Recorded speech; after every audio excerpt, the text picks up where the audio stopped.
Ya, kalau dia berani nyenggol sang gladiator, ya berarti harus ada resiko yang dia tahu gitu.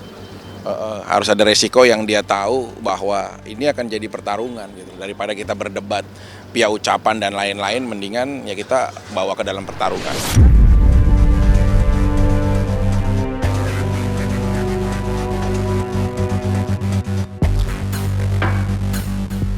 Ya mau keturunan sultan, mau raja, mau raja kerajaan, mau raja singa, bebas lah semuanya lah ya. Yang pasti kalau memang ya menunjukkan kepiawaiannya sebagai seorang laki-laki ya harus bertahan.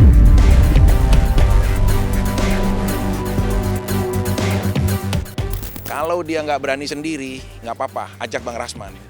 Tanpa mengurangi rasa hormat, Bang Rasman itu abang saya, ya kan? Ya kuasa hukum saya juga. Jadi pertarungannya nggak usah sendiri. Jadi untuk membantu lah.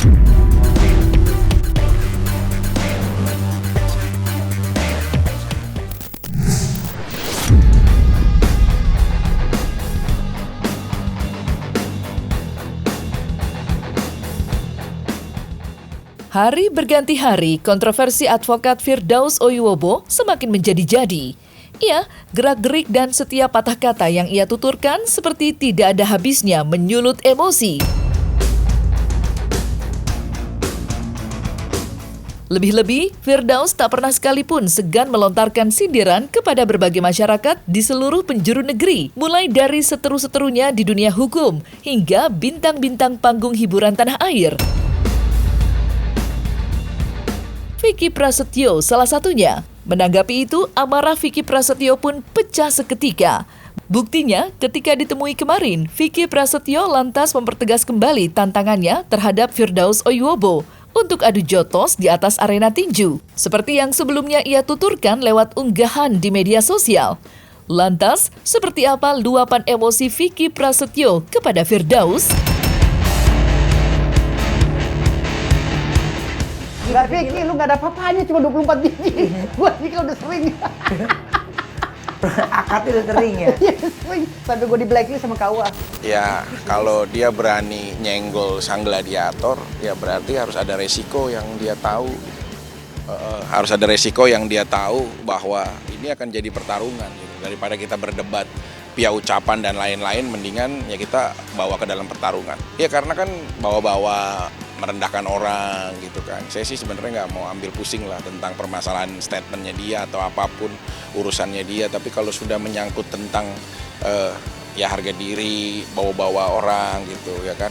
Ya dibilang pemain wanita lah dan lain-lain kan, kita punya anak, punya keluarga yang menyaksikan dan nonton. Nah dari situ momennya akhirnya lahir yang paling tepat. Memang harus ya diselesaikan di atas ring. Ya mau keturunan sultan, mau raja, mau raja kerajaan, mau raja singa, bebas lah semuanya lah ya. Yang pasti kalau memang ya menunjukkan kepiawaiannya sebagai seorang laki-laki ya harus bertarung. Kalau dia nggak berani sendiri, nggak apa-apa, ajak Bang Rasman.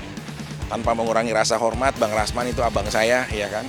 Ya kuasa hukum saya juga. Jadi pertarungannya nggak usah sendiri. Jadi untuk membantu lah, ya membantu Firdaus ya. Tanpa mengurangi rasa hormat, izin ya Bang.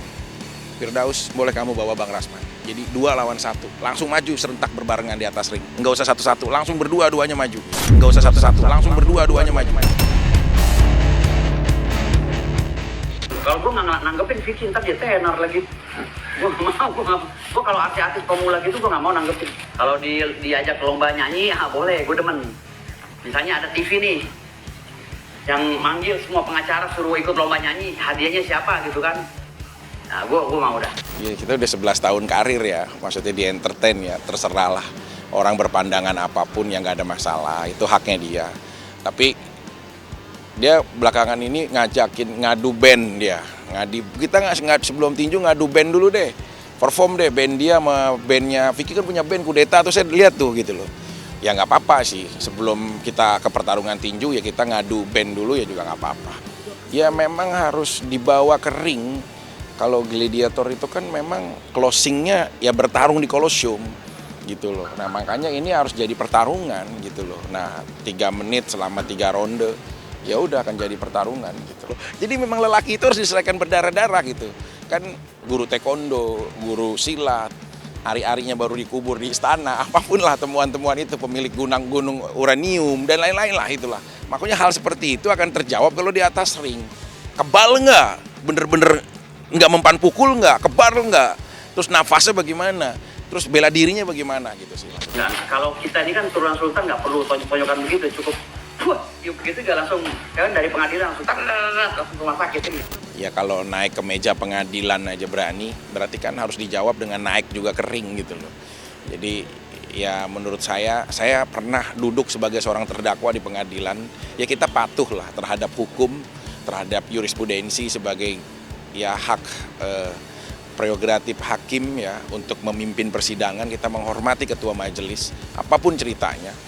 Nah, kalau naik-naik meja itu ya jelas menciderai sih kalau menurut saya.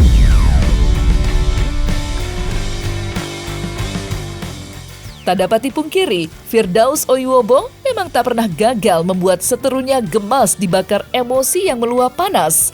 Perasaan itu pula yang kini menyala terang di dalam relung hati rekan sejawat Firdaus di dunia hukum, yakni Herwanto Nurmansyah. Layaknya Vicky Prasetyo, Ketua Umum Barisan Advokat Bersatu itu juga ikut melayangkan tantangan tegas kepada Firdaus untuk baku hantam di atas ring. Lantas, seperti apakah penjelasan Herwanto Nurmansyah terkait tantangannya itu? Yang pertama saya begini ya,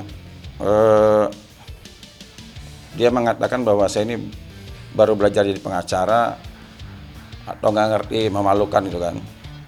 Saya sebenarnya males mau ngomentari orang yang tidak beretika ya. Tapi ya karena memang banyak orang bertanya dan harus saya jawab. Yang pertama gini, kalau dia nggak paham ya bahwa ketika seseorang itu tidak membawa berita acara sumpah maka akan diberikan kesempatan minggu depan. Bukan tidak mengerti. Nah, kalau dia mengatakan memalukan, justru yang memalukan itu yang naik meja, yang seperti orang hutan, ya. Orang-orang seperti itu pantasnya kalau mau sidang di hutan. Kalau Herwanto kan kontras sama gua, anaknya songong, Herwanto tuh. Anaknya songong gitu, bocah baru kemarin tapi songong gitu. Jadi dari gua nggak tangkepin. Bocah baru kemarin tapi songong gitu. Jadi dari gua nggak tangkepin. Terlalu banyak omong, terlalu banyak besar mulut Herwanto tuh. Saya kadang kesulitan ya untuk melakukan respon terhadap ucapan-ucapan orang kalau seandainya orang ini menurut saya tidak cukup mampu dia mencari argumen hukum, pendapat-pendapat hukum yang kira-kira bermanfaat. Kalau menurut saya gini aja ya terkait dengan apa yang dia sampaikan, kan ada kalimat tuh ketika dia mengatakan loh, saya tidak tahu kok tiba-tiba sudah di meja. Saya ini kan bela diri gitu dia. Saya ini taekwondo. Saya ini boxer. Nah, kan dia ngomong gitu kan. Ya saya jadi ingat saya ini juga aktor laga. Ya, saya ini aktor laga, sering dari pohon loncat atau adegan-adegan laga gitu kan. Sekarang begini aja. Kalau memang umpamanya dia berani ya, dia memang gentleman, nyalinya cukup besar, ya kita gini aja, kita sepakati, kita atur, ya naik ring aja. Naik ring, ya dia kan katanya boxer tuh kan, nah, dia bilang boxer taekwondo. Nah kita naik ring, kita muatai, nah, biar nanti ketahuan tuh dia bela diri benar atau enggak, dia benar-benar taekwondo atau enggak. Siapa tahu kalau seandainya dia setuju, bisa kita atur secara legal, ya ringnya bisa dibuka. Siapa tahu saya juga bisa tambahkan giginya yang sudah tinggal sedikit tuh. Siapa tahu saya bisa misalnya ya 1 gigi atau 2 gigi gitu kan, karena sudah lama juga saya nggak 1 jurus 2 jurus juga gitu. Saya kira bagus itu tantangannya Herwanto ya, dan si Vicky Prasetyo untuk melakukan smackdown karena tanpa sarung dan lain-lain biar mereka itu masuk arena. Saya kira itu bagus-bagus saja karena saya lihat dari cara bicaranya senang menyenggol-nyenggol orang gitu. Saya juga baru tahu, saya pelajari kemarin seperti itu. Ya, jadi saya kira hal-hal seperti itu wajar ditantang orang untuk berantem biar dikasih pelajaran gitu loh. Karena orang yang mulutnya ember itu harus dikasih pelajaran ataupun di smackdown.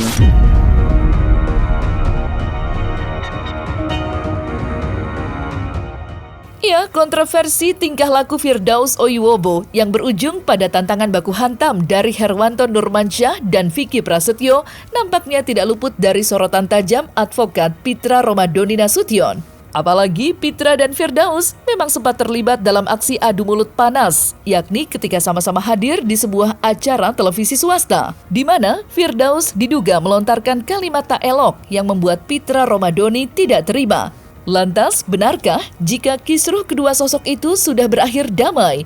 Atau justru sebaliknya, kisruh ini akan berbuntut panjang? Kalau sanksi hukumnya saya rasa Jadi tadi saudara Firdaus. sebentar saya belum selesai. Saya bertanya dulu. Anda jangan kayak supir mikrolet sebentar. Saya bertanya ke sebentar. Saudara Ngerobot dulu. Saya belum selesai. Gaya Anda seperti inilah Mahkamah Agung. Gak, gaya Anda apa lagi ngangkat kaki di sini gak ada etik. Saya sesama rekan advokat. Anda berbicara etik tapi Anda ngangkat kaki. Anda angkat kaki di sini. Apa? Saya kira untuk menanggapi ini buang-buang energi bagi saya gitu loh. Karena yang bersangkutan menurut saya itu nggak terkenal. Sekarang aja terkenal karena isunya itu dia dipecat dari advokat. Jadi terkenalnya itu bukan prestasi, karena dipecat aja gitu loh. Karena dibekukan gitu loh. Nah, kalau saya bukan sombong ya tiap minggu rata-rata saya selalu tampil di media nasional. Ya kan, dan kita diundang selalu narasumber selaku praktisi hukum dan ahli hukum dan lain-lain. Nah, kalau menurut saya menanggapi dia itu buang-buang energi bagi saya, karena kerjaan kita juga banyak. Karena saya menanggapinya itu kurang kerjaan aja gitu loh. Senggol sana, senggol sini, nambah-nambah masalah. Harusnya fokus saja kepada masalah sendiri, selesaikan aja kasusnya, beresin, udah kelar hidup lo gitu loh. Bukan malah mencari masalah dengan menyenggol-nyenggol orang lain. Akhirnya kan apa yang terjadi? Akhirnya kan orang ajak duel gitu loh. Ajak berantem.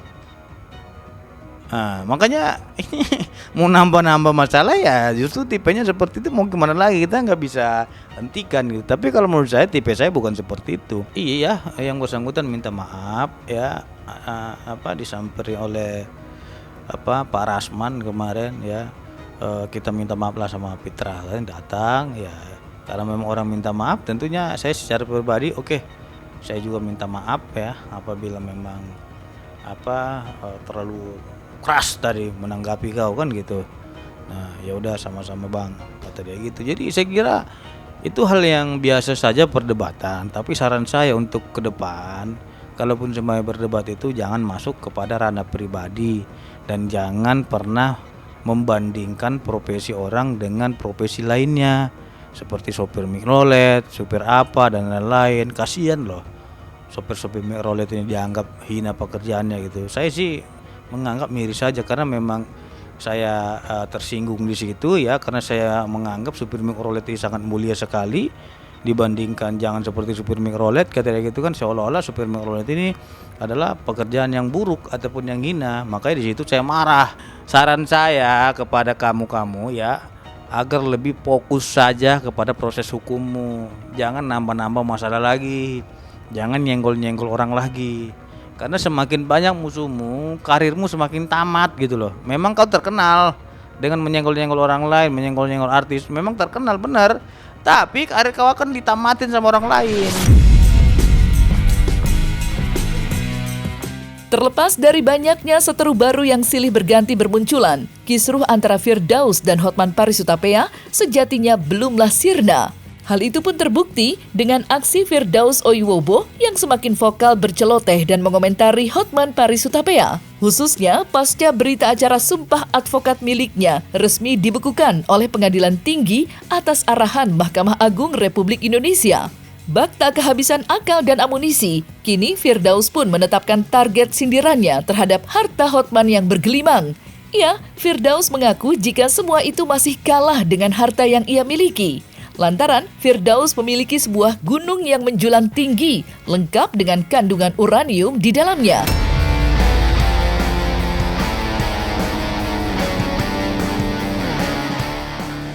Hotman Hotman itu cuman sepetak doang, tanah gue dia kalah, apalagi segunung gitu loh. Nggak ada apa-apanya Hotman itu, cuma punya ruko berapa biji sama berlian yang dia bangga-banggakan begini sama Lamborghini. Kalau gue kan gunung gimana?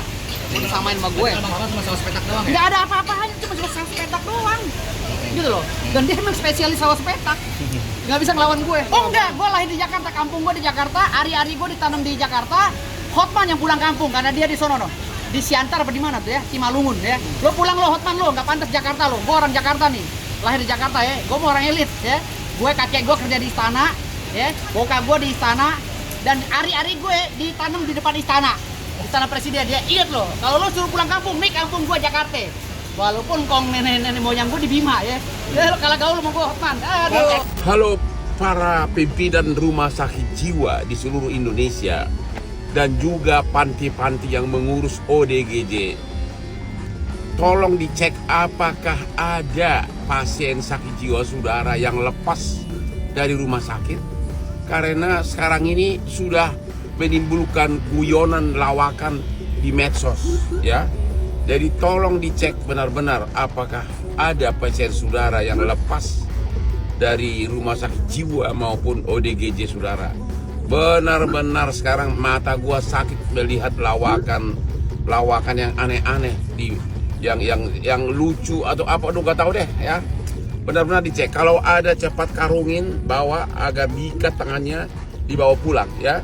Karungin orangnya, dibawa pulang ya. Kasihan rakyat dibodohin ini ya. Ya. Lagi lepas dan kayaknya sekarang lagi berada di Jakarta.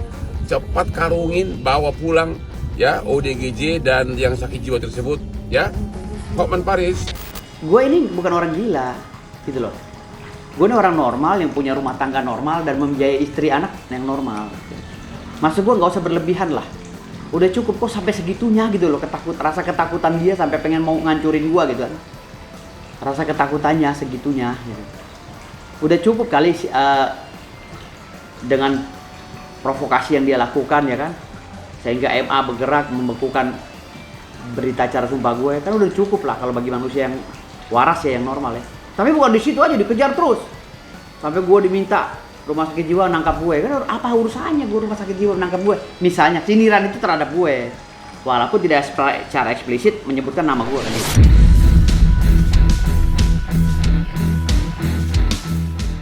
Nah, selesai sudah Cumi Lovers. Saksikan terus Cumi Camp In Depth, kabar lengkap, mendalam, dan akurat dari narasumber terpercaya. Dan jangan lupa untuk like, subscribe, dan juga share channel YouTube Cumi Cumi.